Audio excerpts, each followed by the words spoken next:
So this is my man right here. So you know what time it is. You know what time it is. Nah, Avery Mr. Smooth, bro. Yeah. I got to get up on some of his gear. I just asked him today where I can get some jeans from. Hey, he got all the fly shit, just like you, bro. I be trying, bro. Bless me, though. He nice, but like, talking about winning championships, I don't want Brad. He don't play games either. Yep. I mean, are you done, Abe, being a superstar? Like, can we start with Francis or no? Like, I'm just saying, like, and we talked about all the tennis stuff and superstar, celebrity. Golly, man. Abe be everywhere. Abe be so many places, he got pictures courtside when he actually is the photographer. Yeah. He got a picture walking with his camera. I know. You gotta be big time. I go to events and, what's up, brother? You good? How you been, man? Good to see you. Shit, I gotta veer off. Man, welcome, Francis, man. Thanks, bro. We're excited to have you, man. You know, we try to, the stories we want to tell are about the athlete, but about the person. And I think you have one of those journeys that people have learned about, started to learn about even more. You've shared it recently with your father as well. But I love to talk about it more. This is Channing Crowder. This is Fred Taylor. I'm Ryan Clark. Welcome to the Pivot fam. Thank you for pivoting with us. I guess I want to start here, Francis. It's like 2022 was really the year where I was like, okay, this dude, he's like that. Sure. Right? For sure. But everything you hear about being a prodigy, being able to pick up tennis lessons before you were even allowed or somebody even took you to the side, had a coach to teach you those things. But it's been a slow ascension for you. Why do you think, even with all the talent, all the promise, all the eyes on you, it's taken you a while to start to become that star you are today? I think a bunch of things go into it. Obviously, you know, when I came on the scene, I was in an era where it was pretty tough. You know, like Federer, Nadal, Djokovic was much younger at the time. I mean, I came on the scene probably 10 years ago, and they were still definitely like that. Yeah. They was like holding us young guys for a while. But then it gets to maturity. I mean, I think when you talk about being elite at anything, I mean, it's all you do. Understanding, like, you know, it's a little different when you having bread and then not, and then like living that lifestyle, you're feeling yourself a little bit. But just kind of now, I guess, understand what I want, what I need to keep going. And I guess, you know, grew up much as a person, and that has helped me a lot. Did you mess around and become a top tennis player? Nah. Because he like the thing, the prodigy, like everything you read about you is like, yeah, you know, and I'm sure we'll get to a story about how you got to your first tennis lessons with your dad, building the facility and all that stuff. But like, it's like, I be watching you sometimes, and it'd be like, oh yeah, that's just a dude out there with a racket that know how to hit the ball back. Like, was it that easy? I mean, I could spend so much time around it. You know what I'm saying? So it came easy. So it looked easy at times, and I just always thought about it something. I'm just having fun. Yeah, I tell a lot of young dudes today, I'm not gonna sit here and tell you, man, I was, you know, climbing mountains and doing, nah, I was just having fun playing, and you know, I worked hard, but I mean, I just enjoyed the game, and I think that goes a long way. I think a lot of kids nowadays try to, you know, be perfectionists, and that wasn't really it for me. I was just trying to do my thing and try to just be elite, but I just generally enjoyed the game. I was gonna say that athleticism helps in this sport big time.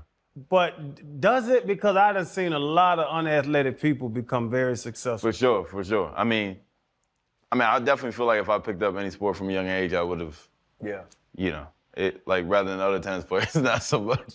But I mean, I think it definitely puts me on to be able to play at the top level. I think you can get so far if you're not really athletic. I think the best movers still in tennis are the best players.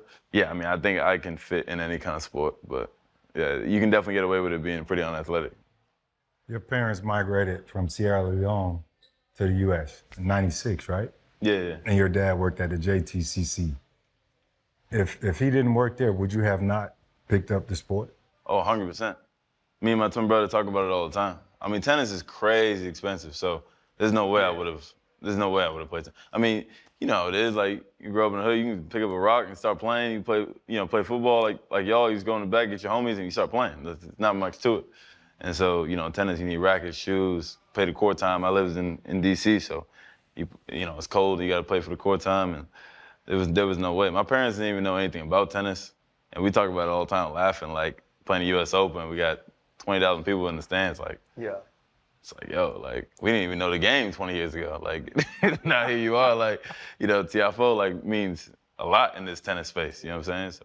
You know, when you hear the name Francis Tiafoe now, you can associate it with high-level tennis play, but you had to get there. You know, you talked about having to pay for the rackets and the court time and all of those things.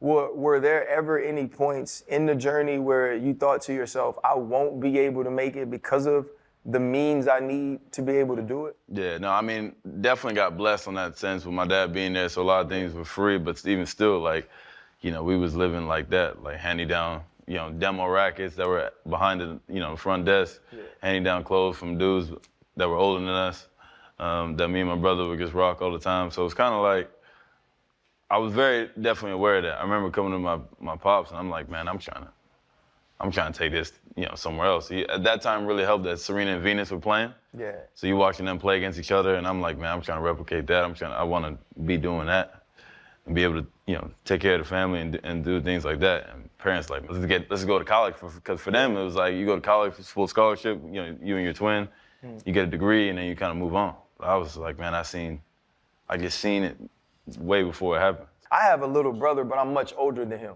So I was more so dang near uncle in helping him and raising him. When we went to play ball, I was coaching, I was teaching.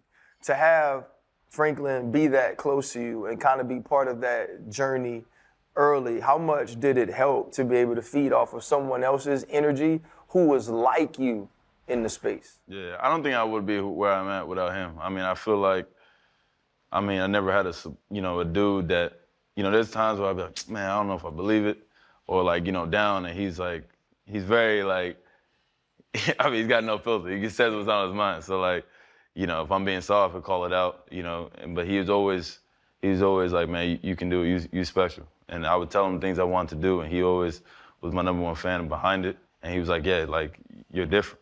But him also living it in real time and being there, it's not like we're not seeing each other old or young, we're just giving each other game and just going through all these different experiences, having him in the stands in big moments, and, you know, like me and him staying at people's houses at tournaments because we didn't want to pay for a hotel. The tournament blessed us, and it's like, we sitting there like, you know, in the room like, yo, like, we really out here. It's like, yo, too, like, you know, like random, like, think like random person's house playing a tennis tournament, like, from PG, like, we lived in a 1-bedroom apartment, like, now we out here, like, just killing. Right. You know, dope, so man. it's amazing. But you think about that too. It's like, what if you did have the means? What if you did have the trainers when you were a kid? What if you did have hotel? What if you did have the nutrition? What if you had all that? Would you have been, would we know your name? Would you be Big Foe right now? Or would you be Big Foe? Or would you not be as good because you didn't have the grind? Like, you had the grind to get there. You had to stay in people's houses. Yeah. Like you're saying, you had your brother giving you inspiration where some dudes had $1 million trainer giving them inspiration. Yeah, and I think you can still get it both ways. I remember Steph saying it's all about the right amount of passion. But I mean, for me personally as a dude, I think I needed that. I think I needed that. It just built, this dog within me. Like I think if I had it, I don't know, man. I don't know. I can't see myself like wanting to do it, because I always knew you have that safety net. For me, like growing up, I was like, there is no plan B. Like I don't care about anything else. Like I'm doing it. There was no what if.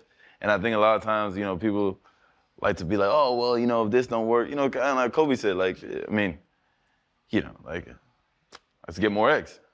I totally believe that. It makes so much sense to me, because I was laser focused on one thing and it failed. I guess we was gonna find out, but we never did, so. What's been your greatest source of motivation along this entire journey? I mean, honestly, just to see the crossover with what I'm doing. That's been amazing, from sports, entertainment, whatever it's been, and then just to see a lot more people of color want to follow the game, want to play the game. That's like, man, I'm really making a movement. And I feel like when I win, like I'm doing it for us. Yeah. Like, you know, in those big stages, and that's the type of shit that gets you emotional. Like, you're like, yo, like, and you don't really, you know what you're doing. And in your mind, you're just like, yo, I'm trying to win. I'm trying to come out here and show the world I'm nice. But you like, yo, like, you winning for a whole community, and we don't really do that, like, in tennis. So that's probably like the biggest motivation. And then seeing how far I can take the last name. I really believe you hustle for your last name, and that's something that means the world to me. Right. You know what else people don't do? Wear their damn arms out every tournament. Is that strategic? Because you always want to pull your damn guns out and wear the little tight stuff and all. I'd be like, man, I think why folk got that little tight little onesie on? Because that man already told you ain't nobody built like him out there. He But trying to show what's does happening. it snap in the crotch? Yo, yeah, I knew you. When I came here, I was like, you gonna be the dude that talk crazy up here. Dog. I knew it was your. You got on a leotard, bro. Nah, you want to show off all of that, huh? You want to show off everybody all of that. But is there any pushback with that? Because you do things differently. You bring up the Williams sisters. When Serena started wearing the little cat suit stuff, everybody was going crazy in tennis. Do they go crazy that you're changing it up? You a big old black dude, and you showing that you a big old black dude? Well, it's just like my favorite. Like I love NBA, I love NFL. So like. But with the NBA, you always playing in jerseys. I practice in jerseys all the time. Mm-hmm. So I told Nike, I was like, yo, let me rock out like that. I promise you it's gonna go. And it does, and it sells. Like, because people can relate to that. Yeah. If I'm sitting there wearing a button up, like, hey, like, man.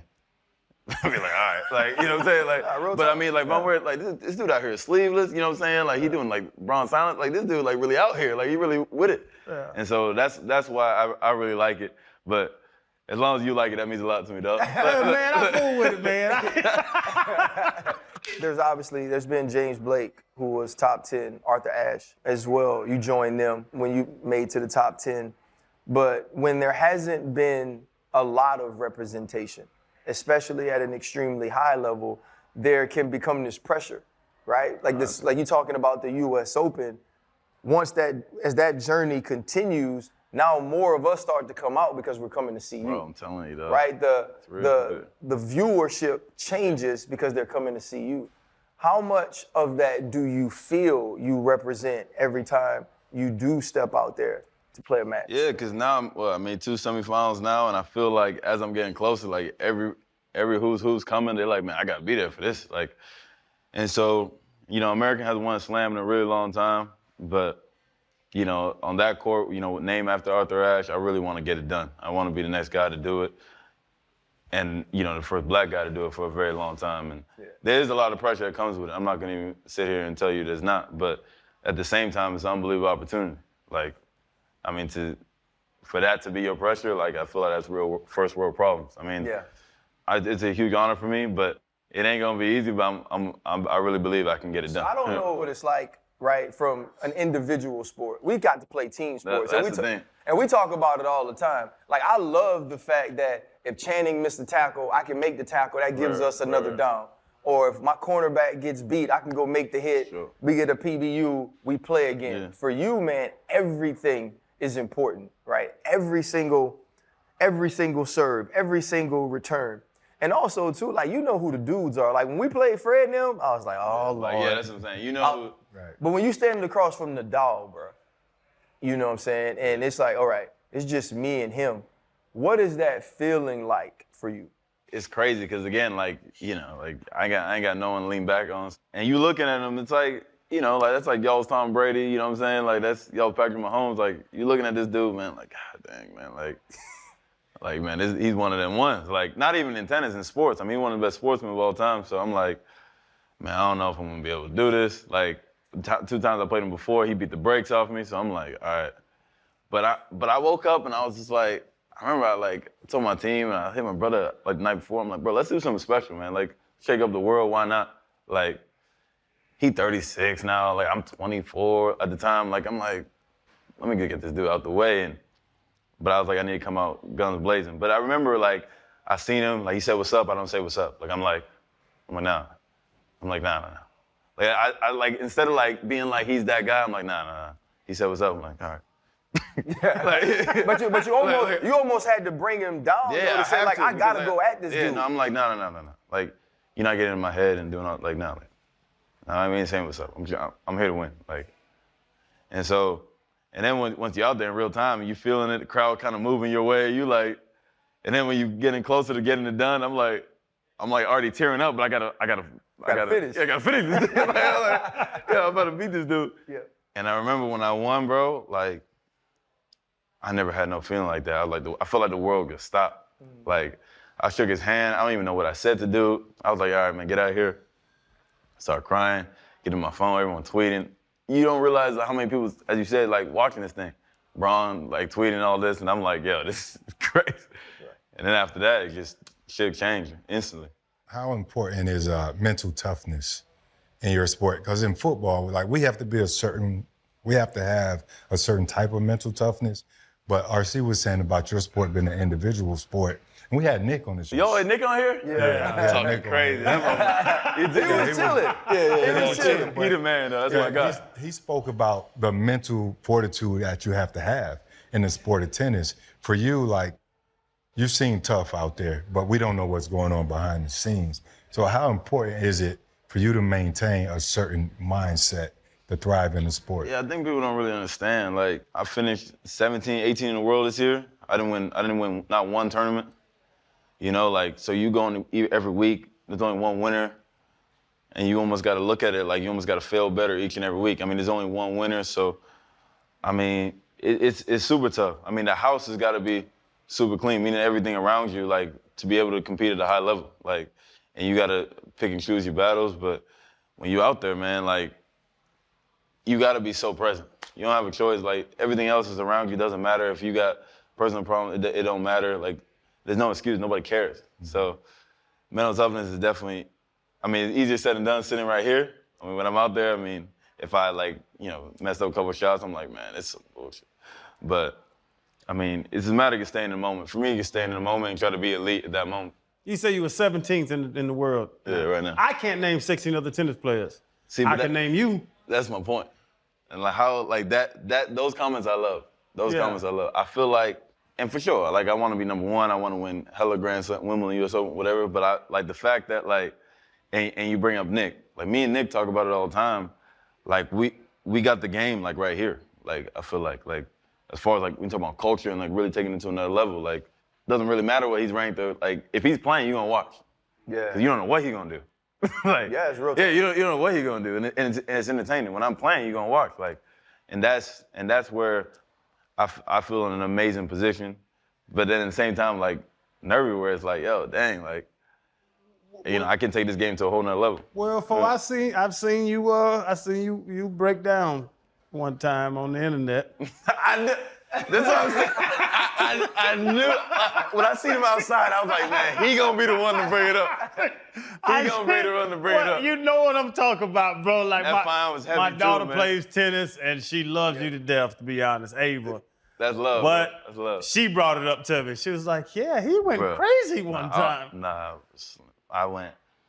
You gotta think, bro, I'm in China. We got this thing called, like, the Masters at the end of the year. So the best 8 players in the world get to play in this joint in Turin, big prize money and whatever in Italy. And now I had a good US Open, so I'm, like, around 12. I go to China. And, like, in China, like, we were playing way in the cut. Not that many people were there, like, big tournament. And I'm like, all right, let's do it. Like, let's try to get it done. If I won, I would have played Djokovic the next match, so I was really hyped up. And so I personally think the ref had it out for me, and I'm gonna stick to that. Like, we got, long story short, we got called on hella time violations. The dude beat me, respected him, he played well, and I shook his hand. But when I was walking to the net, I'm like, am I gonna keep it a buck or am I gonna wild out? Like, I really don't know. Like, I'm walking to the net, and my mind is like, so I dapped the dude, good playing, and when I turned and looked at Buddy to like, shake his hand, I'm like, nah, you gotta hear me. I'm sorry, like, you gotta hear. And I didn't know it was gonna be that. Right. But when I started, it was like diarrhea. I could just stop. You couldn't bring it back? I couldn't bring it back. And then when I left and it just kept going, I'm like, it is what it is. Like, yeah. But I didn't think it was that big of a deal. Like, granted, like, I should never do that.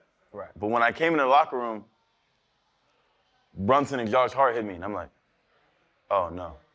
Because I'm like, how they gonna, this is not a tournament where it's like everywhere. So I'm like, oh, this is bad. It's bad, it's everywhere. This Now is bad. people know. I'm like, because they was about to play in like 15 minutes in New York. I'm like, oh, I was like, agent hit me, call me right now. Mom hit me, call me right now. For tennis, right, you know, we've had the McEnroes, you know, you have Nick who a click out too. How much is that frowned upon in the sport though? Like our sport is about emotion, right? Like we like for folks to lose it. It's funny though, cause I was saying that I love like again I say it all the time, like hoop and NFL, and I'm like, man, if that happened in NFL, like people like what like after dead, it'll be like, all right, this motherfucker, he's wilding, but like it is what it is, like. But in tennis, it's so frowned upon. It's like, I mean, bro, I wouldn't have. You seen the video? Yeah. I mean, you lost it. no, I'm not gonna angry black man. No, like right, but I mean, but if I wore the angry black man pointer type, on the low, I'd be like, that's what they look like. Yeah, he snapped.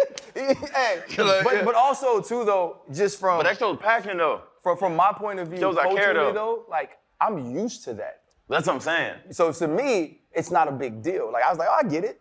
But for you though, are the comments to you different than they would be for McEnroe if he does that, than they would be for Djokovic if he does that? Like put it this way, Mac hit me and was like, yo, first off, one of the funniest things I've ever seen, right? And then second, he's like, man, that fight was crazy, because I did some way worse things than that back in the day. Yeah. Like, so that just kind of answers that. Like, they definitely got me. Like, that's the biggest fight ever in tennis. Like, and it's like, come on, dog. Like, no one knows me for that kind of stuff, doing that kind of stuff. I feel like they definitely, like... Made an example out of it. No question. No question. So I'm like, but it is what it is. You know, you take it for what it is. I mean, if David felt like that was what they had to do, cool. I mean, I said my apologies, but I definitely think that it was like, oh, this is the moment. We about to get this dude. Like, full-heartedly. But it is what it is. I take the punches and keep it pushing. I got to pivot. I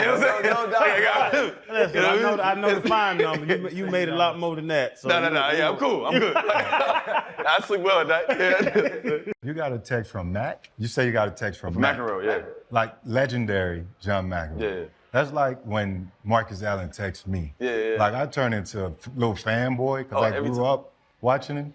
How does it make you feel, a black kid from Maryland, getting a text from someone like John Mack? For sure, like especially about that. Like that's how I knew we had a good relationship. We've been cool, but every time he texts me, I'm like, bro, I got to you one of them ones, bro. Like you walk around New York and people still wild out seeing you. You 60-something, bro. Like that's the kind of legacy I want to have. And he coached us at one international tournament, like some team event, and we won, and we was having cigars, me, him, and one of my homeboys. And I was like, you realize I'm gonna frame this for the crib, like. And I don't do that for everybody, but I was like, you one of them ones, man, and you definitely took the game to another level. So I definitely fan out every time I see him. Y'all had the ash contest with the cigars? Yeah, I had to teach him a little thing or two. Yeah, where you try to make the ash? Who had the longest ash? You just asked some things, bro. No, they had a contest, bro. That's what cigar. I don't know. No. I knew what he meant. I knew exactly what he meant. It was a little but I don't know if it's rich or nasty, but I don't know what's going on.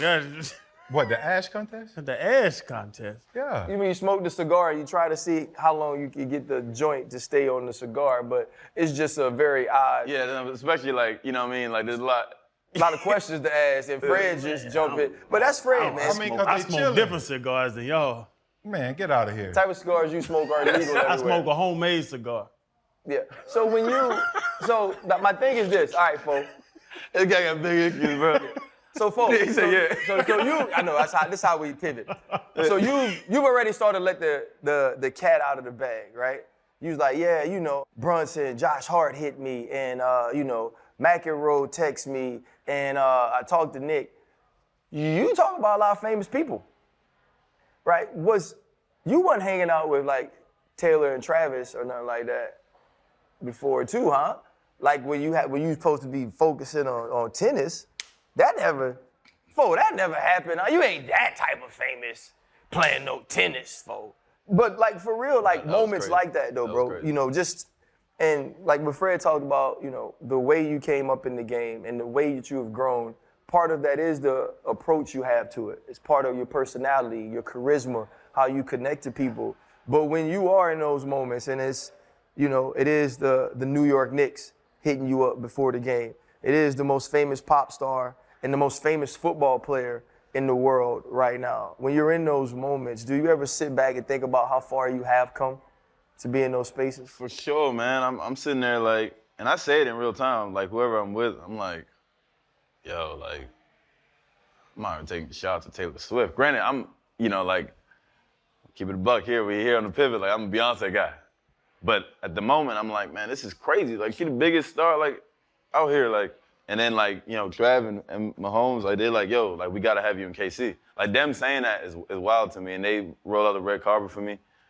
It's, you know, it's crazy just playing tennis and being able to like reach that many people. People want to like meet me and hang out and actually do stuff. It's like those are the things of why you do what you do. So like that part of it is kind of beyond just winning. Or being good at your sport. Yeah. No, it's who I am and what I represent. Like people relating to you. Like a lot of people can see themselves in you. Like the energy I play with, the smile I have, and like I'm just a regular dude, man. Like I'm just a dude from Maryland that just, you know, love tennis, play with that passion. I love other sports. I got a lot of interest in outside of just hitting the tennis ball, and you know, and you can feel that. I am who I am in every room. I'm not trying to put on for nobody else, and people feel that. I ain't as crazy as this dude, but I'm. When did it? I'm not that crazy. You was with T Swizzle? What's her name? Yeah, he said he took a shot with Taylor Swift. He said something earlier. We were talking on air. That's what I'm trying to tell you. He dropped famous names all the time, but here's the thing: since we not famous, we call people by their whole name. Yeah. You know what I'm saying? Yeah. Like Chuckin' and Chuckin' and Boo Boo them. Yeah, you know. Bruh, to RC's question, was it the semifinals? When did you know? Like, when did it hit you? Like, damn, bro, I'm famous. I'm that guy. I'm that dude. When I beat Nadal, I was like, oh, I get stepped into something different. Like, you know, I went to the hotel that day, and the hotel, like, packed, everybody waiting for me. You know, now you got people, like, security, like, make sure I'm straight. Rather than when I checked into the hotel that day, they're like, oh, you here to watch the U.S. Open? I was like, yo, what you mean? That's crazy. 407, sir. I was like, acting like I didn't hear the dude. I'm like, yeah, like, you know, this is my ID. Like, you know what I'm saying? Yeah. Then you know, and it's amazing how it can just change like that. Like, all of a sudden, you know, everybody want to come watch. People hitting me. I'm going to events. I never thought. I'm like, dang, man, like, and it took me a while to kind of like, you know, take that in, because I never really saw myself like that, but now I kind of embrace it, and it's helped me a lot for sure. Like it is what it is. Balancing that level of fame, and not getting out of character, and maintaining a certain level of focus, so you can go on and achieve your goals. Like, is that difficult for you? Yeah, it was. I mean, now getting a bit older and knowing what it is, it all starts with tennis. Like, all these things, you know. The main thing. It can go like that if you start bullshitting. You know what I'm saying? So, you know, people only know who you are because of tennis, and don't lose sight of that. And on top of it, I ain't done what I've really set out to do. I mean, there was just that little kid that wanted to win Grand Slams and be that guy, and I still haven't done it yet. Obviously, I'm super close to it, but I ain't done it yet, so that definitely keeps me going.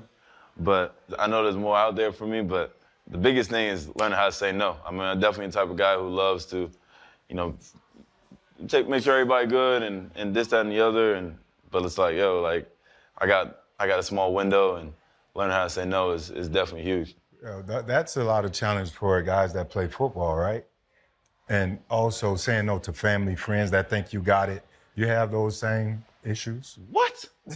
Well, for sure. I mean, because, you know, it's all on you, like, you know, to kind of make everything kind of go. But it's like, I mean, it's fine. Like, this is what you know, set up for, and you know what it is. But it's definitely not easy. People thinking, like, it gets, you know, it can just come and go. And then you kind of vet everybody who around you. Like, you here to really rock, or you just out here to kind of just, you know.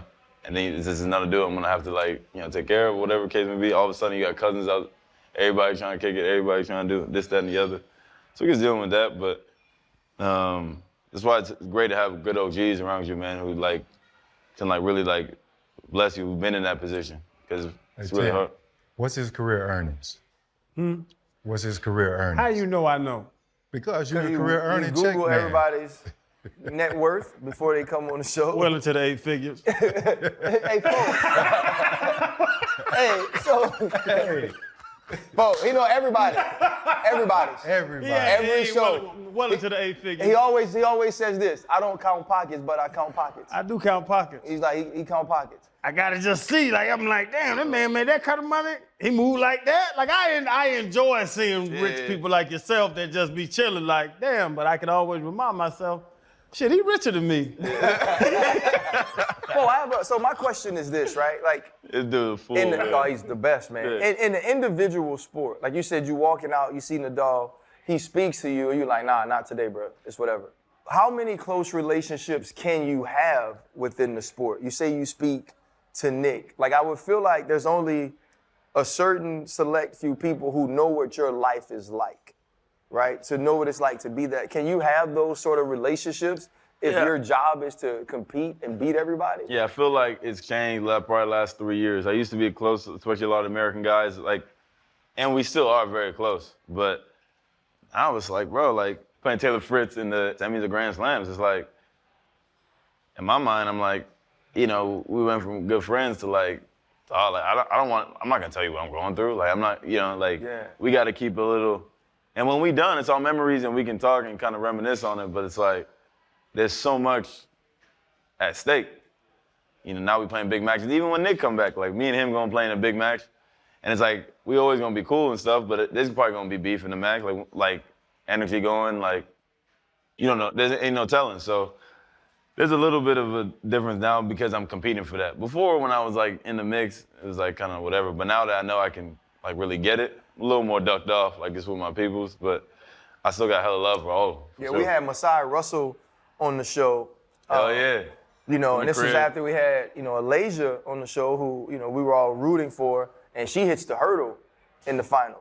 And so we asked Masai, because obviously she wins the gold, like at that point, do you go up to her and show her love as like fellow Americans? And she was like, hell no.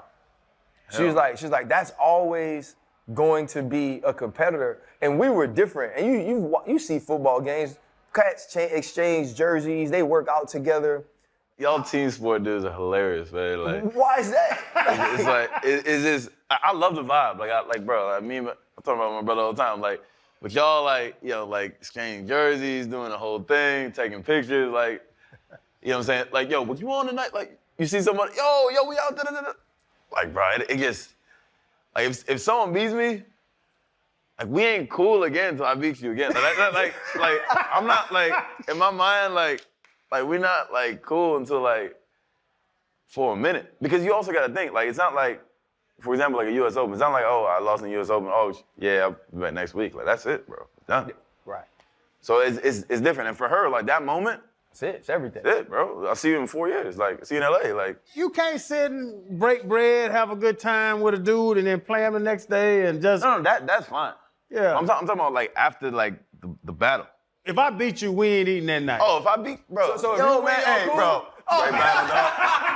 You know what I'm saying? Like, yo, bro, keep working, dog. Like, you won it at once. You know what I'm saying? Now you gonna build him up. Yeah, you gotta you do win. it. You go to the media, like, yo, he gonna be tough. Like, that dude right there. Like, you gotta do it, though. Yeah, but if you lose, like, though, ain't none of that. start slouching in the chair, you like, man, this dude right here, man. You gotta give him the flowers, but you don't want to. It's like that.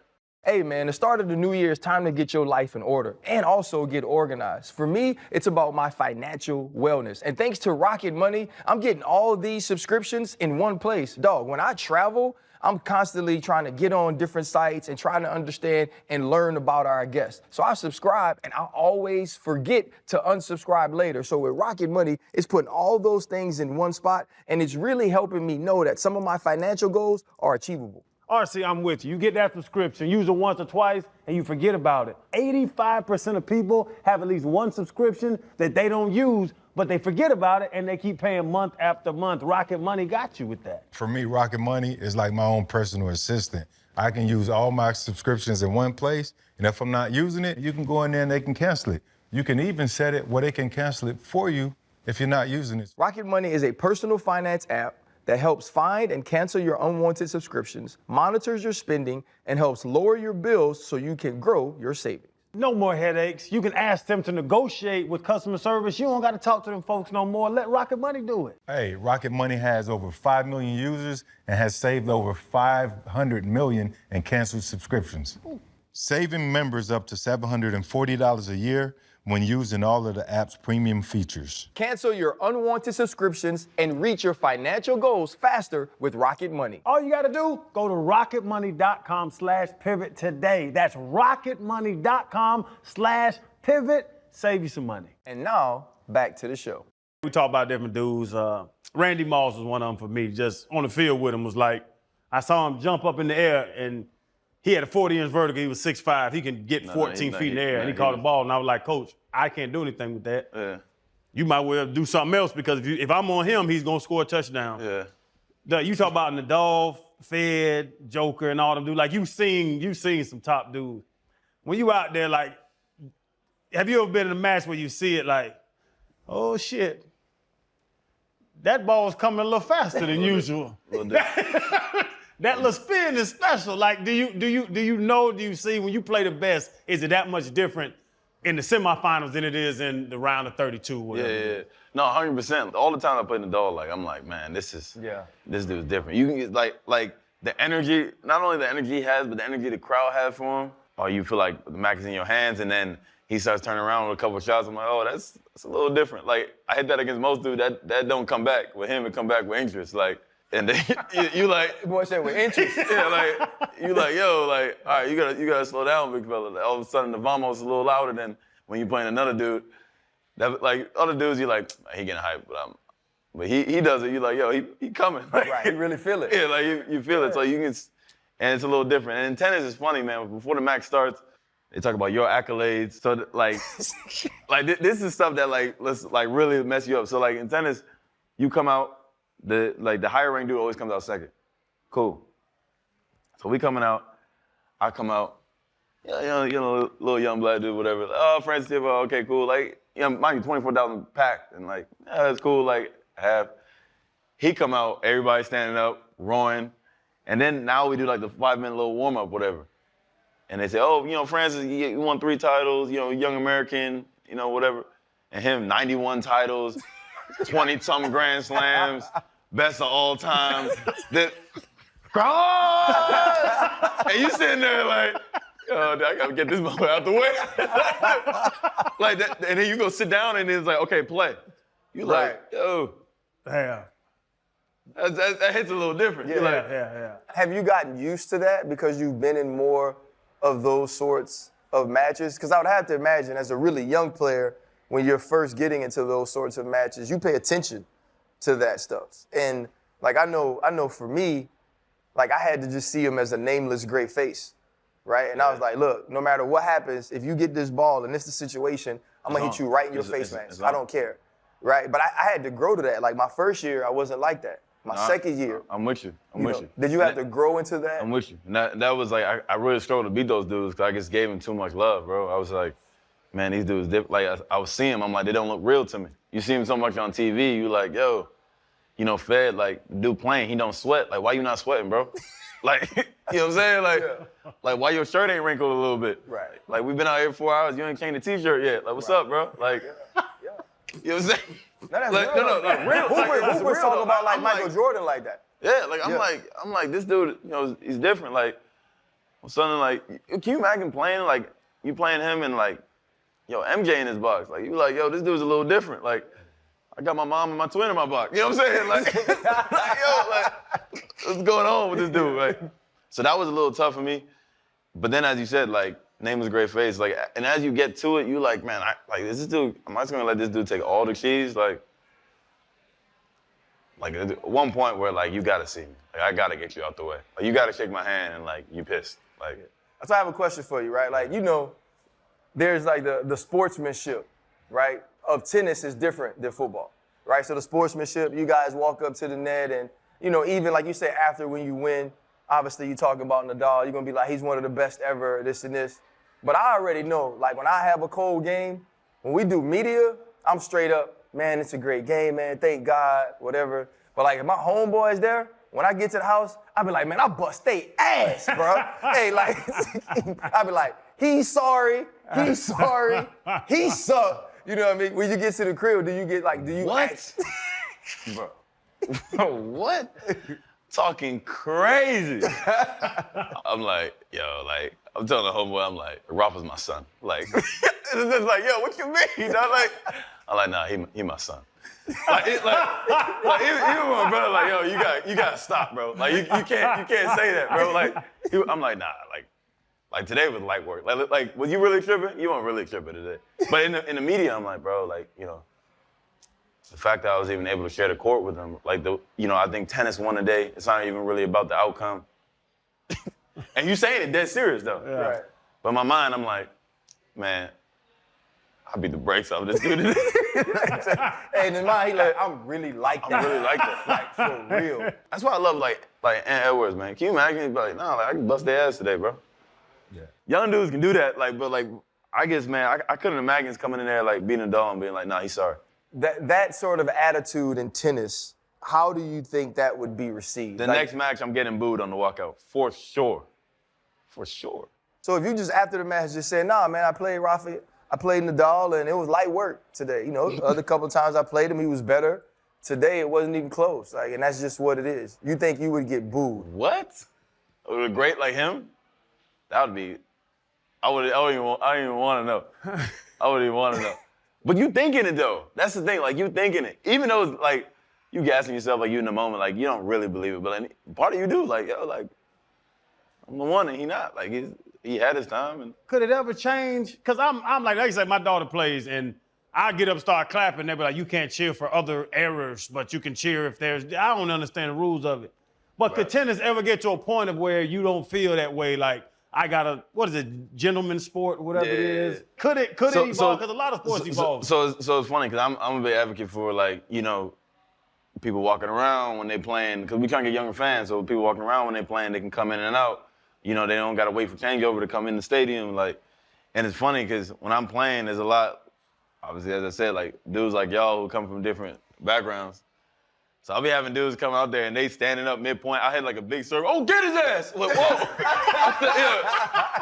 I'm still in the point, bro. You might mess me up. Like, and like right next to the court and stuff. Like, so that's the type of stuff I love. Like, where it just makes it really fun.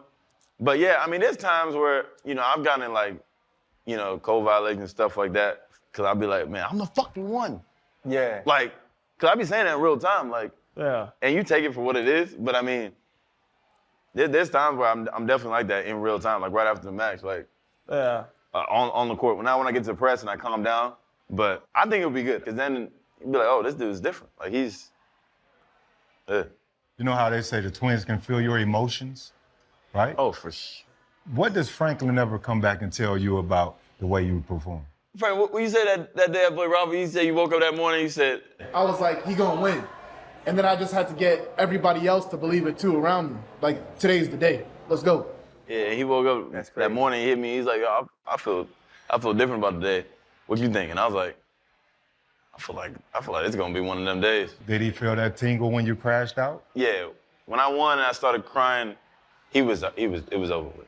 Like he was. I cried before the match started. Yeah, that's what I'm saying. Like he was already in that mode. Something in me was this is weird today. Yeah, like he was already in that mode. Right. Like I was like, we here. He was already in that mode. It was like, it's up. You mentioned earlier saying, I still haven't done what I set out to do, right? And I know in the thing I was reading with you and your father recently, you said, I told him this is what I wanted to be. You've made it to the professional rank.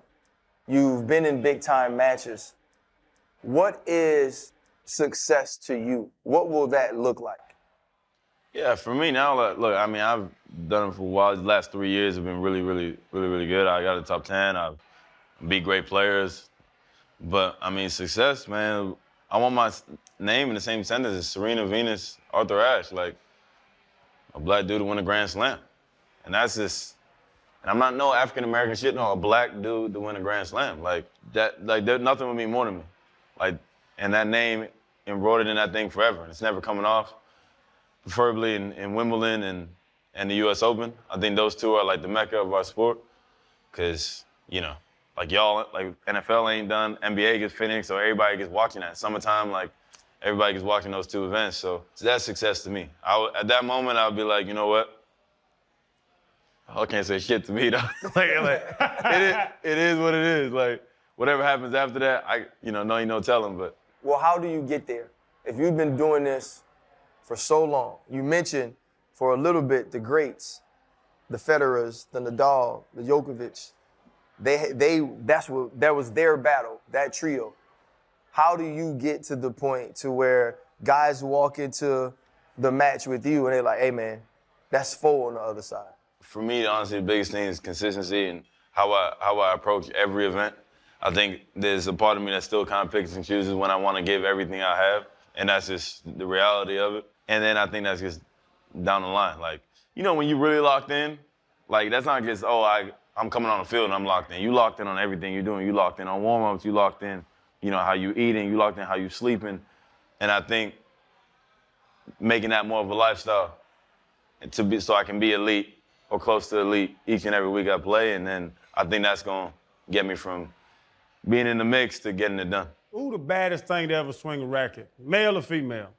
The baddest thing out there, if you say this person got on that court and dominated at the highest level of tennis. I mean, from the women's side, Serena, no question. Yeah. Yeah.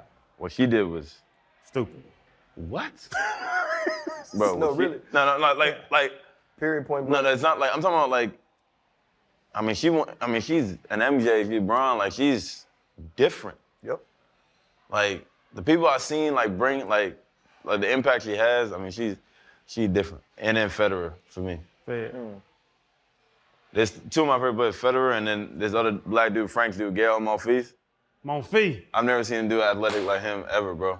And after he won tournaments, he would have a big limousine full of women. Did you ever see that? Bro, you tripping, bro. Did you ever see that? You Bro, tripping. I had his shoes. He had the lime green shoes. Monfils with the fro. Yeah. And when he won the tournament, he'd leave out. It'd be a big limousine full of white women waiting for him. And I said, man, this my dude. I bought his shoes. I have a jersey. I got a racket. I don't even play. Why are you so excited? Man, because he said Monfils. Monfils or something. Man, I love you really know what time? Man, I have his shoes and his racket at the house. I bought it because of the limousine picture. And I said, that's my kind of man. I fool with him. We talking about athleticism and just like having fun and being him, unapologetically. Like this dude, he's changing the game for sure. Like everybody knows who he is. Like Yeah. and that's what I like about him a lot. But yeah, those probably 3, like them dudes is for real. Well, Fed is like on a whole. This dude don't sweat. He doesn't sweat. I'm like, what is up with you, bro?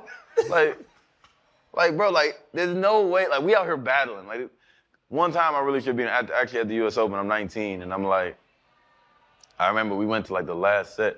That was the first time they put a roof on the joint, and it was raining, and it was super loud in there. And he's like, man, it's a fucking circus in here. I was like, yo, you cursed? Oh, shit. Because he's so put together, you know what I'm saying? I've never seen him like, I was like, yo, I didn't even know you did that. That's when I was like, yo, I'm getting on this dude's skin. But I'm like, man, I'm changing shirts like 7, 8 times. I'm sweating like crazy. Went to the whole full outfit change. And this dude is sitting there like, headband tight, like no wrinkles in the, I'm like, yo, you ain't stressed, like. Different. Look like more of a movie star than a tennis player, that dude. Good. Big Foe, what's been your biggest pivot in life? Man, that's heavy. It's a real question. Honestly, like being able to say no. The biggest thing is not trying to please everybody. I'm a big people pleaser. I still do it a little bit, but I think that's probably my biggest pivot, and that's changed my kind of like whole way of life. And then translated to results, and that and probably wanting to do it more for me. I was very, I'm just trying to do it for my family, trying to make sure everybody good. But it's like, what about you, bro? And I think when I was like, yo, it's about me, I want to do it for me, things just kind of open up. Everything started making sense. That was probably the biggest pivot for me. Having those tough conversations with yourself, because a lot of times you know the answers, but you ain't willing to really say those things to yourself or, really address those things, so. Dog, man, we appreciate you. I think the thing I left this with was the honesty, the authenticity. Like, we ask you some questions that are very, like, culturally understandable for us that people may not get. You know, they may not get like your brother waking up and how that support is the most important thing in the world. And him telling you he got belief in you allowed you to have belief in you. You know what I mean, man? Or looking at being able to say, not African American, but black. And pointing to Serena, pointing to Arthur Ashe, man. Like, we all get those things, man. And so for somebody who's just an outsider to the sport, who truly supports you because of the color of your skin, I have no shame. That's the reality, bro. Yeah, I have no shame in saying that, man. I'm very grateful you spent some time with us, bro. Appreciate it. Thank you, I fam. gotta say one last thing, bro. I seen you and Kevin Hart, that whole thing. Yeah, you put me on the spot a couple times. I couldn't leave here and not ask that, bro. You want the address to the spot? Hell no. Hey, take a little something over there, shit. So this is real. This is not no joke then. This is. No. It is what it is. Yeah, we got it. Sometimes you got to get naked, man. You got the same parts I got. We got the same parts. What does it matter? And just like on some just. We just walk around. We eat some salsa, some guacamole. And just naked. We naked, yeah. We just That's the host motto. like just. Yeah, quesadilla maybe. Is it in Mexico? Like, is it, do they only have Mexican food, Chan? Because all you talking about was tacos, guacamole, quesadillas. Y'all be having meat by y'all really food? is in Mexico. Yeah, it's in That's Mexico. disgusting, bro. Don't put your meat by my food, dog. Like, nah, dog. That's disgusting. It is. It's an No, man. This Sometimes is you gotta really get nasty. naked. Hey, he's Mexico. really crazy. What up with it, dog? Good to see you, family. Yes, sir. Bro, big. I told you, you should. I see that, ain't it? That's how you know he couldn't catch no football. What's up, dog? Because he that fast and that big. You know what I'm saying? Football. Fred, you can't. I was a DB. I know, Fred. Hey, Listen. I like the energy. I already What I didn't like is he treat me like I'm Noah. You know what I'm saying? Hey, he came. hey, don't let it fool you. Don't let it fool you. Don't let it fool you. Hey, Curly, man, welcome, man. Thank you so much, man. This is Channing Crowder, Fred Taylor. I'm Ryan Clark. Pivot fam, thank you for pivoting with us. Like, I actually like the fact that you came in here like that. Bro, you come from an athletic family. Jeremy played for the Jets.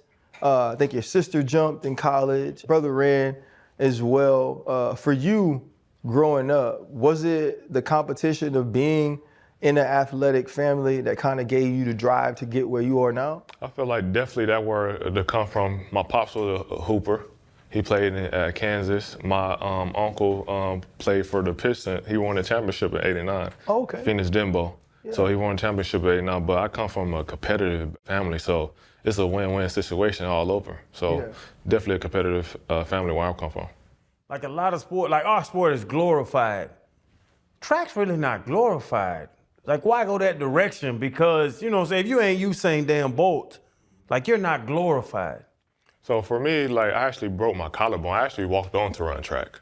Like, track was just like bottom feeder. It is what it is. Like, I'm come from Texas, so it's just like, track is just like a small part of life in Texas. Football, basketball, I think that was my ticket out until I broke my collarbone. And that's why I walked on to run track at South Plains Community College in Texas. So track was definitely not my ticket out. I actually had a scholarship at TCU, and then collarbone just broke in the middle of the season. So it is what it is. But like, as my journey in track, it actually taught me a lot on the way though too. Patience. Like what when you say your journey in track? Like patience. Like, everything don't come overnight. Like football, basketball, that's what we do.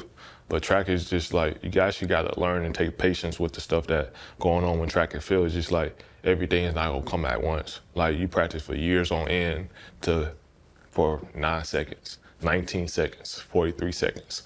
So it's the small things in track and field that taught me along the way in the journey. You know, if you hadn't broken your collarbone, we wouldn't have had an opportunity to be able to witness that. But not a lot of guys in your sport can go sub 10, you know, sub 20, and then you went sub 44, which is amazing, you know what I'm saying, for a sprinter. Looking back though, like along your journey along the way, you said football was the kind of your dream, the thing you wanted to play. If that didn't happen, would you be content with not being able to show the world you know, that you're an Olympic medalist? I feel like everything happened for a reason.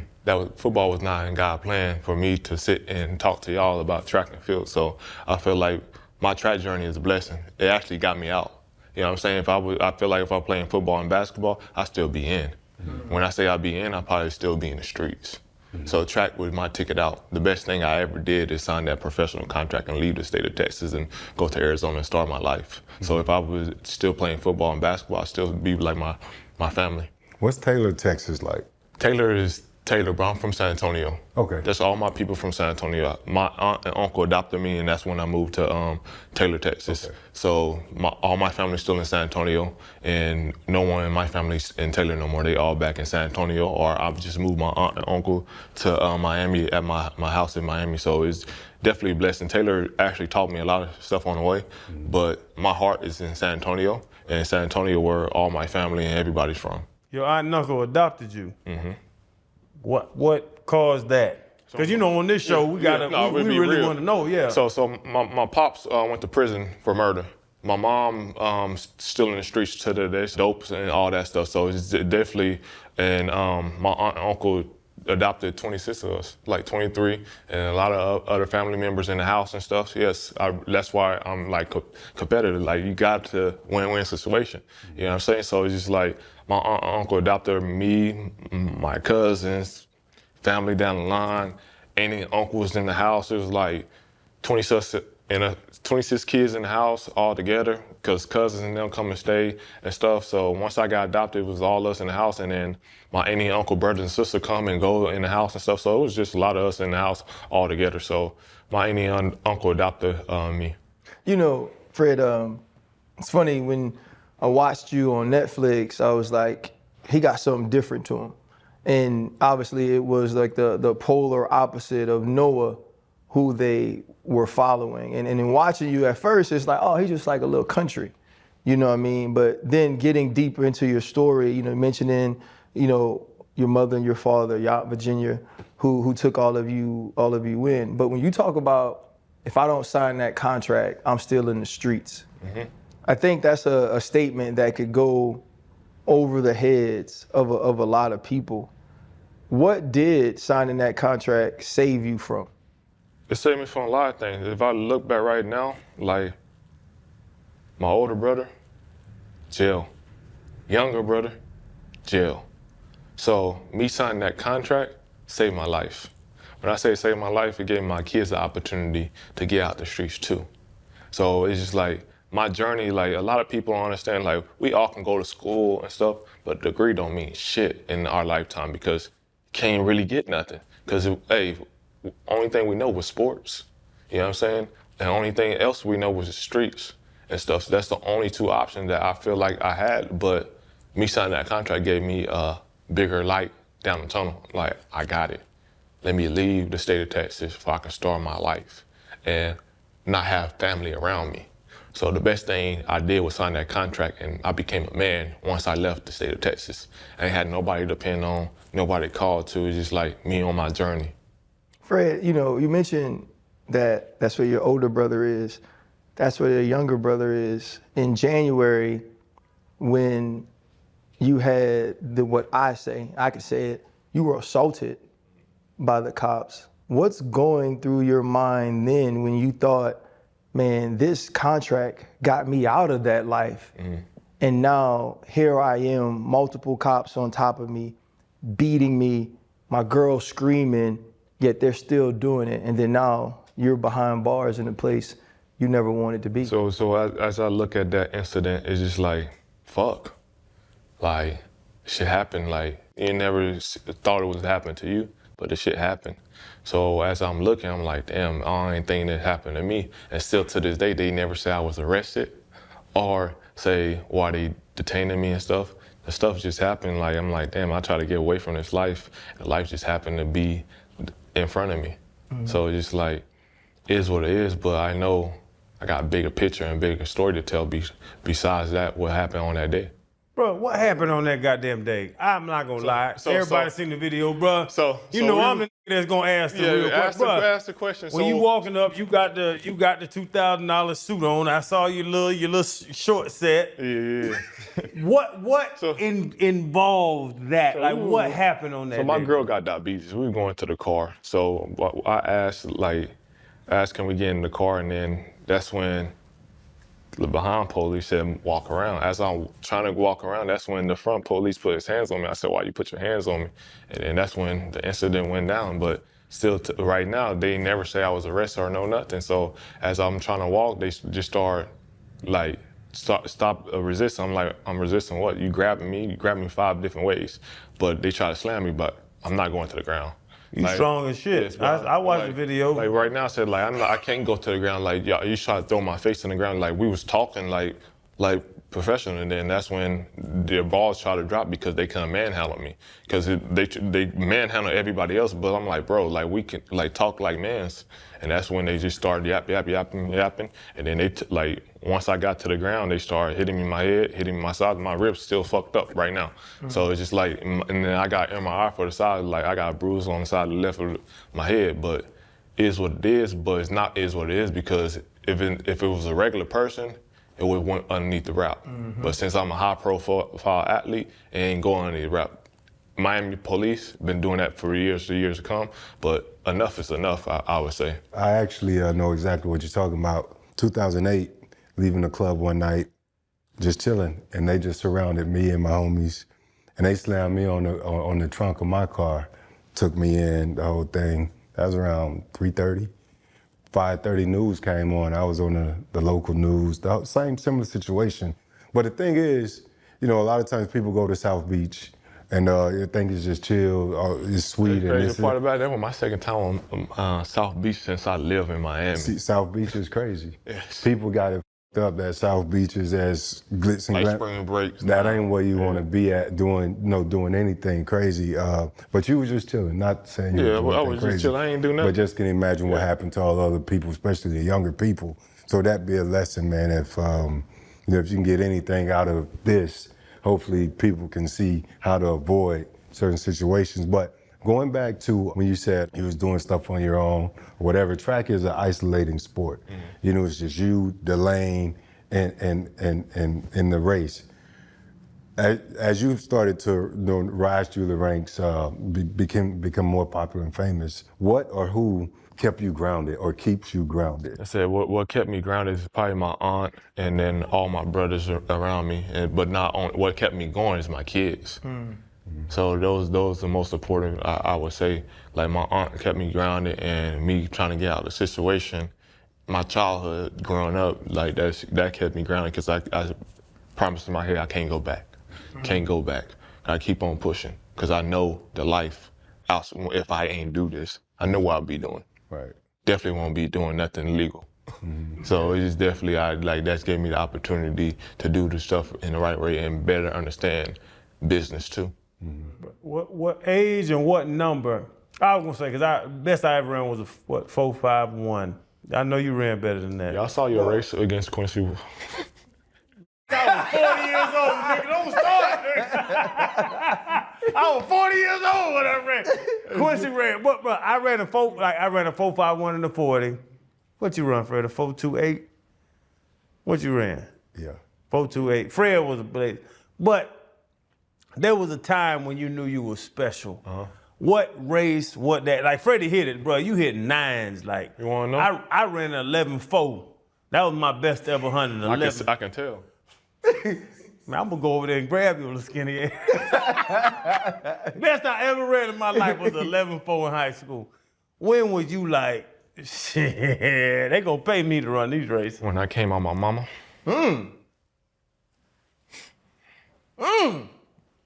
I didn't know you even talk like this, Fred. When was this on the Netflix special? You knew when the doctor spanked your butt yes, that you was special. I knew I was special. Really? I'm telling you, I'm looking you dead in your eye. I knew I was special. And that you could do what you do now? Yes. I still talk the same shit since I was a young boy. Ain't nothing changed about me, just the area code. I'm damn But the it had to be a chance that you saw a clock that. Go ask them JUCO Confirm. boys. Go ask them What? JUCO boys. Ain't nothing changed about me. I did what people did in a lifetime, 3 months. Explain, what does that It mean? was never no Yo. time that you said. No, I knew I was special. I knew I was him. Fred, when you say you did what people did in a lifetime in 3 months, explain that. I won a silver medal. People take a lifetime to do that. I ran 9.7. People take a lifetime to do that. I did that in 3 months and a year. I became world championship in a year and a half. People ain't been on my level. I'm more than special. Fred, can I ask you a question? He was dead serious that whole time. That made me nervous. I'm about to say, you had- put my foot in the ground. he was really looking at He you in would come your over eyes, here too. at me.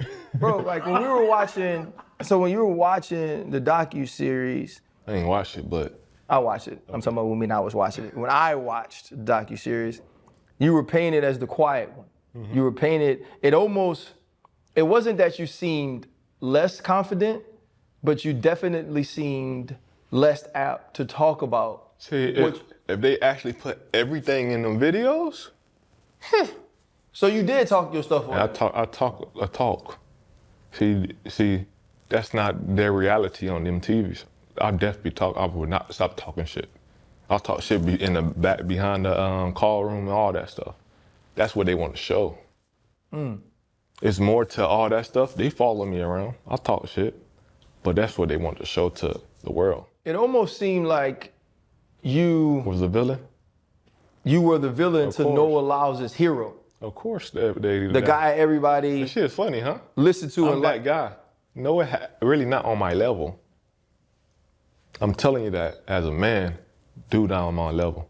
What do you mean by he not on your He's level? not He got on the my gold. level. He got what? He got the gold right now. Yeah, that's what it say. But go look at the record book. Look who got more wins. I'll leave it like that. But the ultimate is the ultimate race that hit that everybody's in the world Yeah, saw of course. was him winning. Of course. But tell the nigga line it up again right now. Pressure different. Pressure different. But many I'm dealing with more of the stuff than what he dealing with. That mental stuff, not really real. I'm telling you, he's not built like me. Fred, I get that you have been through more in life and you have dealt. I'm talking about that year. I'm talking about just last year at all. So what were you going through last year that could have affected the way you performed? Because you still medaled. Of course. Yeah, it wasn't like I you. really go ask my coach how many days I train. I'm dealing with way more life stuff than track stuff. Track take care of itself. I can hop on track and run fast. Track is not pressure. How are you now dealing with the life stuff? I'm still dealing with it, but it's smoother. You know what I'm saying? It's smoother. I'm still dealing with it. It's way smoother than last year because I got a coach that understand. So I'm still dealing with it, but it's smoother. Are you happy? Like, are you? Because you seem so intense and you seem so locked in on, like, we all. No, I'm happy every day. Okay. I'm very happy. I'm very happy. Yeah, because you come from struggle. Like, it don't matter how big your house is. If 26 people in there, it ain't enough room. Correct. If my pops is behind bars and if my mom in the streets and if my brother is there and if my other brother is there, that's adversity. That's stress. That's pressure. I deal with stress, but I know how to deal with it better. The man really can't show the emotion, you feel me? But I know how to let it out. You know what I'm saying? That's why I tend to walk around, just listen to some music. I know how to let it out. But pressure is pressure. Could you be the gold? Because you got the bronze. Could you be a gold medalist if you ain't put all that pressure on yourself, bro? Because to RC's point, man, No, you seem like you got a lot of shit on your chest. Like it ain't many people come on this show I'm scared of. I'm scared you would come across this table right now, bro. Like you have a lot of. It ain't that, but You're tense. You could feel it. though. But This is relaxed. yeah, I got to read the room though too. You feel me? Damn, I'm reading the room though too. I'm relaxed. I gotta read the room. I'm relaxed. My dog got his legs crossed. He chilling. I know it. I crossed my legs when he crossed his, and we both got white socks on. But bro, like, do you want like, you know, I know we older than you, but bro, you not relaxed, bro. You on like you're on edge. I'm really not on edge. Like I'm relaxed to a certain degree. I would say that I'm relaxed though. How easy is it for you to learn to trust people? Do you trust a lot of people? That's why I'm quiet. Got to read the room and all that stuff first. And then once I read the room, that's when you just start hearing me I won't stop talking. Yeah. Put it like that. Have you reached your highest potential yet? I don't think I would never will. Like, there's better stuff around me, better coaches to understand me. Like, I can go call somebody to better understand me and stuff, but I would never reach my potential right now because I still got a lot of growing on the track to do, a lot of more learning and stuff to do because I just started my 100-meter journey in 2021. Mm-hmm. So it's just like, it takes a lifetime what I did in a year or 3 months to do what I did to run 9.8 that first year. And then the following year, I ran 9.7. Take people a lifetime to drop times and stuff like that. So for me, I know I still got a lot to learn, even though like you don't have off years or something like that, but I feel like I still got a lot to learn, a lot to understand about my body, and then not only that, about correcting my body. Mm-hmm. Like with the nutrition, with weights, with just the right mechanics and making sure your body healthy. Too, that's the most important thing. If your body healthy, hey, you can go far wherever. Right. You know, what you've been able to do in multiple different races. You started as, you know, you were a 400 guy, right? And then now you're running the 100. And like you said, it's a 9-second race. When you are on the line, Fred, at the Olympics, after being a world champion before, after already being a medalist, having the actual moniker of the fastest man in the world at one point in your life. What are the thoughts and the nerves like when you're on the line for the 100 last summer? You gotta be on that line to understand. Mm-hmm. You really don't see nothing. You really don't see people to the left of you or right of you. You don't see the crowd, no nothing. You know what I'm saying? It's just a blank wall. Like, you don't even see what your coaches, like, you can just tune in to some people, like your coaches or to the announcer, but I mean, to the person that's shooting the gun, but you really don't see nothing. Just a line. Once that gun go off, it's just like, you still don't hit the crowd, just like you and your opponent at that point. After that, it's just you in that finish line, try to get to be the first person to the finish line. If it's you run 10 seconds, you run 10 seconds. Just get that W. Mm-hmm. And it was crazy. What's the lead up to that, bro? Like, I know, like, that 9 seconds, 9.7, this is crazy to say 9 seconds to run 100. But leading up to that, the day of, like, going out there to know that your entire day, your career, I would assume your money's attached to those 9 seconds. You know what I'm saying? Like, it's so much built up in 9.8 seconds. Yeah. What's that like, knowing when you wake up that day, I can make millions today, or they gonna laugh at my ass today? See, being from America is different from being from the other country. Other countries is like, you get to the finish, you could already make millions by making it to the final. Being in America, it's hard. You got either be in that final or the top 3. Like, definitely me, I gotta be in the top 3. I ain't never not been in the top 5 since even my 400 days. I always been either ranked 1 or number 3. I ain't never been below that. It's just like, it's hard to be on top, but it take a lot.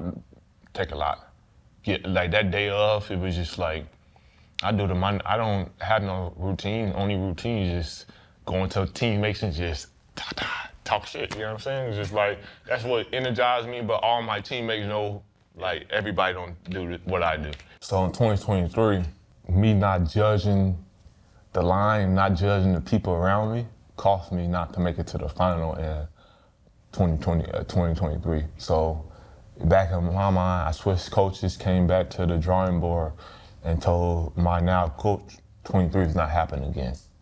So it's either you're gonna push me to be great are we gonna have the same situation gonna happen in 2023?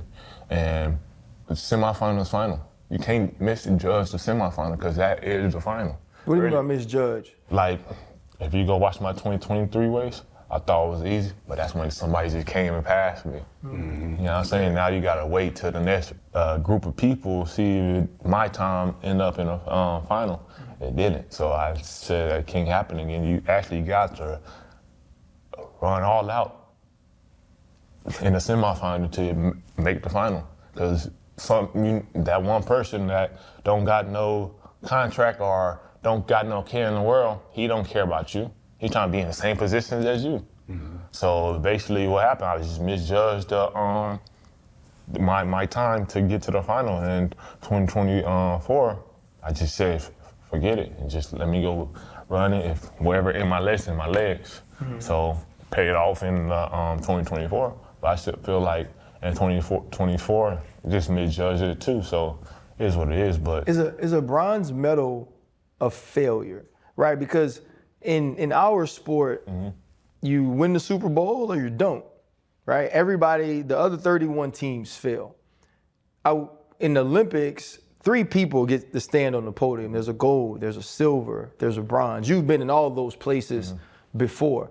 When you do believe you're the fastest man in the world, when you believe a guy like Noah Lyles is not on your level, is the bronze medal at the Olympics a failure to you? I feel like no medal at Olympics is not even given to the Olympics. You know, millions of people try out for our thing. I feel like it's no failure, but you know what you're capable of accomplish. Mm-hmm. So it's like me getting a medal at Olympic Games is no failure. Okay. But I know I worked more than what I did because when a loser coming down a dozen, you know what I'm saying? So that was just a loss, but it's gonna prepare me for something bigger and later on down the line. It sounds like Ricky Bobby. You done seen Ricky, you done seen... You ain't first, you last. You're not first, you last. Like, bruh, you were the number 3 fastest person in the world. Mm-hmm. You get that medal and you like, do you walk off like, damn? With that being said, it's like, I'm an American. They only care about one thing. Mm. Like that bronze to someone else, a gold medal, they getting millions in their houses. I'm from the United States of America. Only one person get the glory. Even when I won to silver in 2021, they didn't care about that as silver. You know what I'm saying? They care more about what the other person did. Like, and I'm a nigga, you know what I'm saying? They don't really care about putting me on TV because if you go look at 2021, even this past year, everybody got their TV time and stuff, but they won't put a person like me on TV because they don't feel like I'm less of than most people. They rather have light-skinned brothers, a light-skinned sister, or the white person, on all that on TV, or a different sport. But most of us track guys get belittled and stuff most of the time. You gotta be the number 1. There's no such thing number 2, number 3, or down the line. Or I can tell you the same story about how I struggled. They don't care about that. You know what I'm saying? So, but you gotta have the right people to understand you, to know where you came from, to get put on a better platform later on in your life, because a lot of people don't understand where you come from. They feel like it's cry for help, but it is a cry for help, but you gotta understand where these individuals come from, because everybody in the track community got need an output, but a lot of people can't. We had Lele on the show. You know, when RC mentioned the Netflix docuseries and being the villain, it made me think of that. You know, it made me think about being marketable, you know, being able to be your authentic self while still looking for sponsorship opportunities. And when we talked with Lele, it sounded very similar, you know. I've been myself, so I can't put myself in the same position as her because I've been running fast since I was out of school. I broke the collegiate record. I was the first person to run 43 in college. Mm-hmm. So we was not in the same boat, you know what I'm saying? So it's just like, I've been myself, and I only know how to be myself. You know what I'm saying? But that's like, if a brand don't want me, the brand don't want me. But I cannot not be myself. I only know how to be myself. I don't know how to be nobody else. When do you look at yourself as a business entity where you have to sort of, you know, create this image in order to maximize, because track you don't get the same opportunities that basketball get or the NFL get No, you're It's just- yourself. I feel like in America, we are fighting for different rooms. We fighting with the NBA, the NFL, the gymnastics, the WNBA, so forth. Like we fighting to be in different rooms. So it's hard, but you got to be number one to get everything moving. So if I go break the world record tomorrow, it's gonna be all news and all sponsorship on me. But if you don't, what you just said was, like I'm a nigga. Like there's a certain way you have to carry yourself because these brands are. You gotta be correct. I know how to be correct. I know how to go shake anybody's hands. Right. I know how to get business up done. I know how to do the big things to make sure I eat. So I know how to be in every room and be correctly. The thing I always admire about the Olympic trials in America is that it seems harder than the Olympics. It is. Right? To be able to represent America in track and field is as big of a feat as it is to actually place in the Olympics because the competition is so high. But you saying that about being from America makes me think this. We're actually just spoiled, right? Because we've had Carl Lewis and we've had Flojo and we've had all of these different great Olympians in track and field, so we're used to it. So we're not gonna praise the guy that finishes second. We're not gonna praise the guy that finishes third. But you also know on the other end of that if I'm not gonna always be first, I have to be likable, right? Like I'm very Freddie likable T, in track and field, though. Freddie T can be as unlikable, he is likable, he can be as unlikable as he wants if he goes out and rushes for 1,600 yards. Chan the same way if he gets 160 tackles because your money is given to you based on how well you play this game. We don't have first and second and third. But for you, did you ever think to yourself, maybe I should change Everybody a little like me, though. I cannot, everybody like me. How do they like you, Fred, if you say they're not trying to put you on TV? I'm talking about the track community, you know what I'm saying? Yeah. Like, the track community like me, love me to be exact. But it's hard. Like, I got sponsored by Tad, Oakley, and all that. But them brands gotta fit right with your morals and stuff too. Yeah. Like, it can't be like, oh, let me get this brand because of money, but if you don't, money don't move me no more. Respect, loyalty, and all that stuff. I bought houses plenty of times, Tiafoe, and all that stuff. I did what a normal American can't do. So my whole goal right now is an exit plan. My exit plan is trying to grow and shake hands with the right people, and I've been doing that, and how to grow my life once I get done with this sport. That's the ultimate goal. Like, how can I build my ranch up? How can I do the small thing to elevate my life when I get done? How to elevate my kids' life when I get done? Because at the end of the day, they are the future. I did my life. I got the most important thing is the house and trying to run that stuff up to make sure my kids had a better life too. But bro, it's crazy. Tattoos, the tattoo thing, the dreads, I got the dreads, and I'm the same person, but I'm very charismatic. You better not say nothing. You are extremely charismatic. I'm extremely charismatic, bro. When we walk through the airport, like, I'm the dude that's gonna talk to everybody and do all that stuff. But it really, on the back end, it accentuates your sellability. It accentuates all that stuff you do. And like I said, we went back and I watched the police video, and I also watched a bunch of other videos. I don't think you're charismatic. That's what you mean You by got that? a little asshole in you. I think everybody. I was just gonna He say, got a like, lot of that in him. and I said it when you had your feet folded because earlier I thought you was gonna come over here. But bro, for any, I don't want to say any company's name because I don't want to mess up your money, but for a company to for you to represent them, you're not like the Miami Dolphins. I played for the Dolphins, so I had a Nike deal. I had this deal. I had that deal. What'd you say? Trash. Yeah. Yeah, we ain't win many games. I don't want to go over there because this nigga mad. But, no. But I'm saying, like, as a team sports we played, different sports we played, you don't have a team, you have yourself. So the marketability of you is all you have. Fashion. A 19.7 and a 42 is all you really are, and then now they meet you. Mm-hmm. I would advise you that you need to be more pleasant. You need to be more happy. I'm happy though. I think, bro, I swear to God, Fred, I think you make more money if you were more of a pleasant He smiled like Kanye. That nigga, You know what I'm saying? that nigga just show his teeth. Yeah, he smiled ain't like Kanye. smiling. Like, damn. Bro, I swear to God, bro, I was. So I got. Bro, if you like, you are. Hey, not people around here cheesing. For you to run a sub 10, I'ma just leave it at the 100. You're the business. And when people walk up, they have to be comfortable or not comfortable with it. When people approach me, they're comfortable. They're comfortable. A lot of people come up to me. Mm-hmm. They're comfortable. See, I like you. But why do your interview? He's an asshole though. He's an asshole, and he likes interviews. Why do you not show that to the public? Why do you not put that? No, honestly, I watched a lot of videos. Why do you not put that out to the world? So if you're around track, they are the asshole.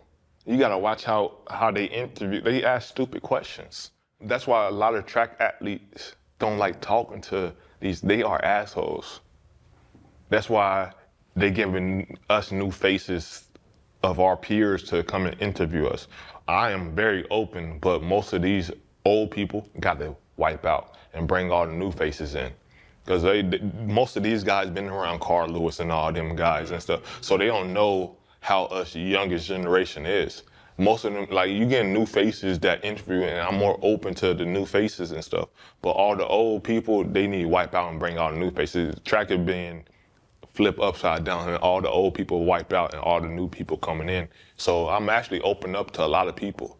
So it's just like the new old faces is like when I got in the people, all the OGs said you gotta watch out what you say to these people because they gonna end up turning your words against you. And so that's why I'm like on a standstill on what I say to them people. Masai did our show, and we were talking to her about the final, and Alasia Johnson falls, and I asked the question, I said, well, hey, after she fell and you won the gold, like, did you console her? Did you guys have a conversation? Was there any interaction? And she was like, nah, I ain't got no friends. Track is an individual sport. But even like amongst the people that run for America, Fred, It don't work, hey, it's a Grammy game. Like, we only teammates on the 4x4, 4x1. We not teammates in no individual race. Probably not even warming up together. We are enemies against each other, and we all represent the United States. That's not only for our country, that's for most of every country. This is an individual success. This is not team success. Like, my medal's my medal. I'm not giving you my gold medal, you know what I'm saying? Like, if we on a 4x1, 4x4, that's a team. Individual is individual. Like, dog, you see these people all the time, Fred. Like, they're gonna have more commonalities with you. We don't. I'm telling you, we don't. My coach is there, their coach is there. We not warming up at the same time, no, none of that. I think I saw Noah probably like once or twice. And that once or twice is probably open ceremony and probably the party. I ain't see Noah like that. It's just like, y'all see what y'all see on TV, and we all like together. We not together, we not warming up together, no nothing. Everybody really enemies, you know what I'm saying? Like, we are only going there for one thing. And we on the 4x1, 4x4, we are a team. That individual success is totally different than relay success. Even if we go win the relay, they don't care. Like, the contract's not saying, oh, this person won this, so everybody gonna want that. What's in my contract is not in his contract or not in her contract. If I go win, just say for the bronze, my money's my money. I'm not splitting that between nobody else. So it's a Grammy game. So you can't be cool? Like, we can't have like some, you know what I mean? Like, I liked Freddie. That didn't mean I wasn't gonna try to split Freddie down the middle. And we all cool, you know what I'm saying? But everybody, enemy when it comes to trying to break bread. Gotcha. Like, everybody not breaking the same bread, you feel me? So it's just we are all, everybody's contract is not the same in track and field. Some making million, some people making nothing. So it's a grinding game. You trying to get every penny out, and nobody gonna stand in nobody's way. That's what the world don't see. Like, everybody is different. Well, brother, handoff though. The relay shit. Like, y'all didn't know what that tape is, so I can do this. Y'all saw it. Y'all saw who messed up. By the time it came to me, you can't do nothing about it. The racers already lost the second leg. When it came to me, I'm not about to race and you already know you lost. You already saw the DQ on the thing before anything happened. So by the time it got to me, I'm like, I'm not about to sacrifice nothing. I already got what I came here for. That's my end was set. This is a grimy game, but it is what it is. Because, hey, you got to feed your face. Everybody's not feeding you. Like, all the other people can go home and feed their face and stuff. Like, but you actually coming there for one thing. That's individual. Can I talk about something happy? I was about to say, man, God, let's talk about it. It's happy, like, you gotta say let's talk about you. Let's talk about, so, now, honestly, though, in preparing, man, I love the picture you took with your babies. I think you're just sitting on the couch, 2 little men right here, daughter over there. You mentioned that, like, that's what keeps you going. Yes. Like, that's the thing that matters to you, the legacy, the things that you can leave for them. How did becoming a father change you? I became a father at a young age at 19. Like, basically, it's just all, you gotta work. You know what I'm saying? And I know where I came from. You can't be in the same situation. It's just like, oh, I can do something. Like, these brightening my day, waking up, brightening my day. I just know how to work. I'm not gonna put my kids in the same position I was. Gonna make sure they got roof over here, food on the table. Hey, daddy, I need this, here you go. Just, I feel like that's the most important thing, making sure the kids need everything because they ain't asked to be in this world. So that's the most important thing. The kids need us. We don't need them, the kids need us. And put them in position to win in life and put them in better understanding of themselves, but not the right people around them too. What's something away from track, away from the sport, that people would be surprised to know about you? I think I put everything out there. Like, I like gardening. Hey, green thumb. What did you just You heard say? what I said. You got like kale? Like you do like veggies and stuff? Like veggie, hey, I'm from Texas, so it's just like, that's peace. Like, you gotta be grounded somehow. You know what I'm saying? I feel like that grounded me more than everything. Because patience, like what I do in the garden, you gotta be patient on the track. So you can't rush the process of a lot of things. So it's like the patience that kept me grounded and understanding, because if everything came overnight, it was already been handed to me. Right. But that patient gardening, understanding how the seeds and stuff blossom is just basically the same thing on the track, and how the track blossom. Everything's not gonna come overnight. Just small details and stuff that matter. So back on your ranch, do you have like cattle and I have chickens and cattle. So right now is everything, because I'm about to move everything out here to LA. So everything from the ranch? Yes. So you get the same amount of land and everything on this side, is what you're saying? I'm learning all that stuff. I'm going to a realtor and stuff, all that, but my life is not in Texas no more. My life's here in California or in Miami. So you have the incident in Miami and you're assaulted, you're not given a reason of why you're arrested, and then when you get out, your lawyer and yourself is accosted with questions about accusations from your ex. How have you been dealing with someone continuing to say that you physically harmed and assaulted them, continuing to slander your name? I feel like money is the root of everything. So you gotta let it play how it is, but my guy gonna make a way. And I'm just leave it like that.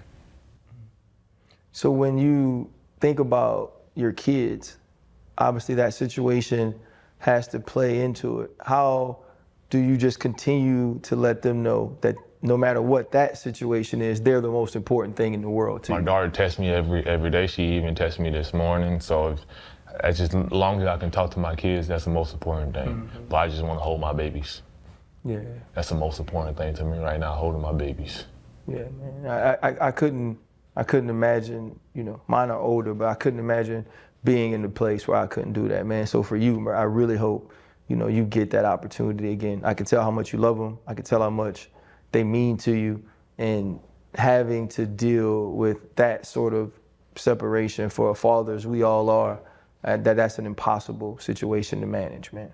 And Fred, with all that you've accomplished, right, to this point, I'm sure you got so many other things on your bucket list, but you about to hit 30 in a couple months. A month and a half. Right. Yeah. And at 30, a lot of times they tend to say that's when a lot of our, that youthfulness, that exuberance starts to decline a little bit. What are you gonna do to prepare yourself to be as successful post 30 as you've been, to this day?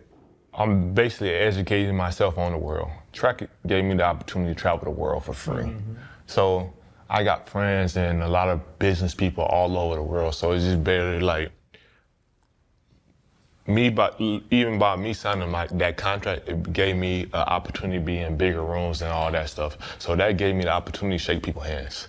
And I've been shaking a lot of people's hands and better understanding stock market, how the gold and stuff work and stuff. And I've been around some good accountants and all that stuff to manage my stuff. I feel like for me, school ain't teach me nothing. Real life taught me everything. So yeah, you get a degree, but degree ain't mean nothing. It teaches you how to work for the next man. Mm-hmm. You know what I'm saying? So I've been in all these rooms, and all the rooms taught me how to work for myself.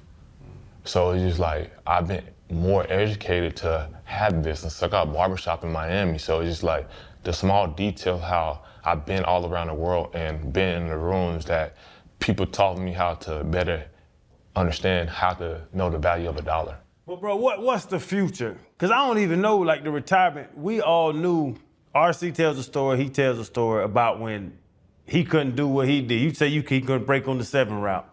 Freddie said he break and just couldn't break no more. But you talking about, you say you've been with people, you got real estate, obviously, and all that stuff. What's the next step? What are you working towards? 2028. I feel like that will be my ultimate exit plan. I still probably run some world championship after that, but I want to leave the LA Olympics on top. Mm. But you don't never know what exit plan is in track and field. When you're like, you just gotta know, but you never know.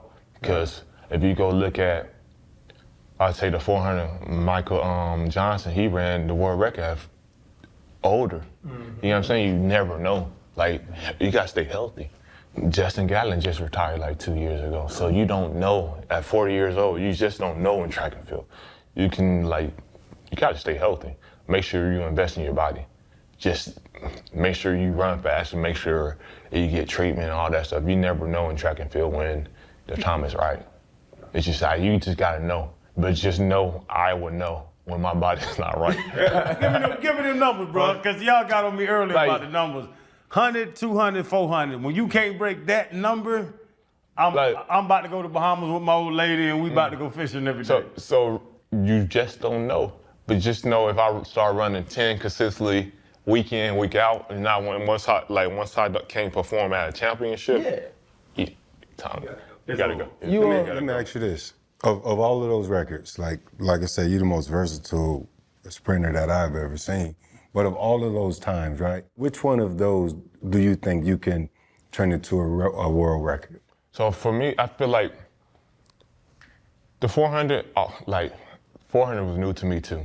But out of all of them, I think I want to start with the 100 and the 200, then go to the 400. So how do you get from 978 is your best, right? Yeah, 976. And the record is 95. Yes, the small details. The world record is like 43.16 or 43.0? 57, 58, 958. No, you're saying the record in the 400. In the 400, 43.03. 43.03, and you went 43.6. Yes. He know all the numbers. Yes. But I feel like I already been broke the 400 if I was still in the 400.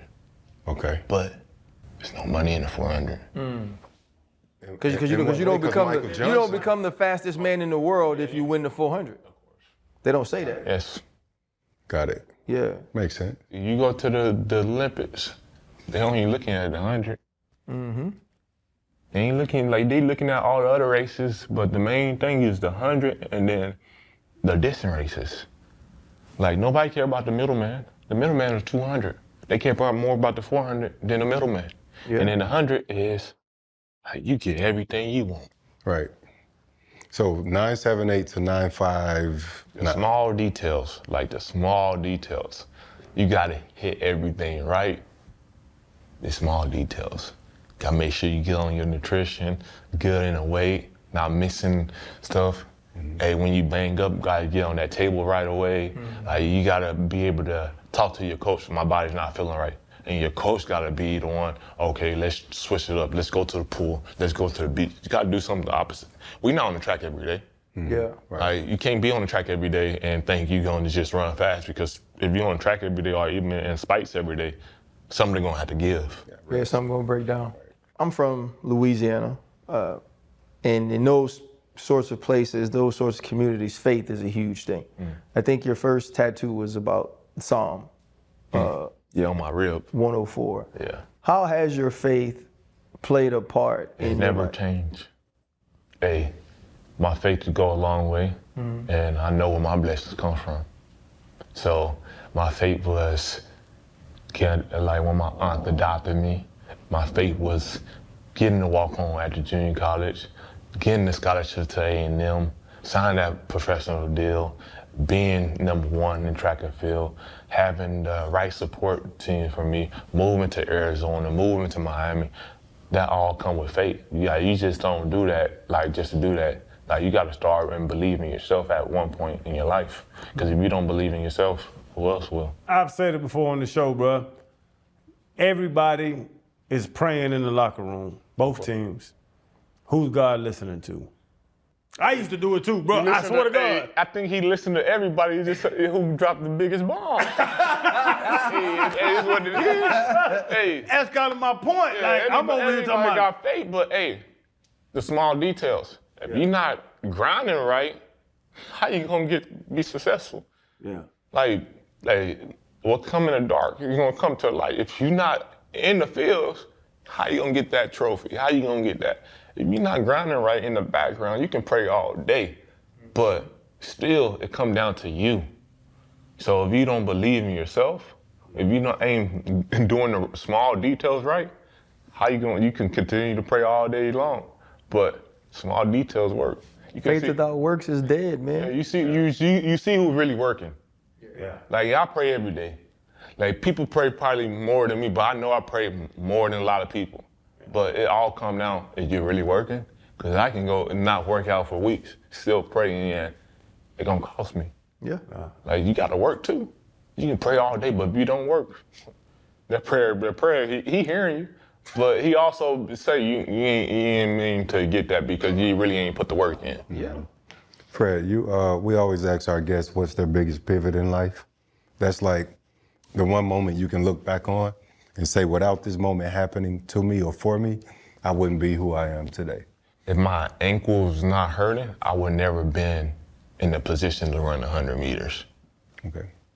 Because I was in the house in Bahamas, and then I came back to Miami, and then I think I rolled my ankle running something, and then that's what, like, I couldn't run the 400, because you got to do 12, I think it was 10 meters. So I was supposed to do the 400 that week, Okay. and I ended up running 9.9. With a banged up ankle. Yes. That's crazy. And then that's when, I think 2 weeks later, I went to run against Justin Gatlin and then Andre. I beat them, and I said, it's my turn now. This doing Olympic year. Yeah. This doing Olympic year. Nobody go from what I did to 100. That changed everything about my setting. If my ankle ain't never happened, I still be running 400. Wow. I still be running 400. Mm-hmm. So That was 2021. 2021.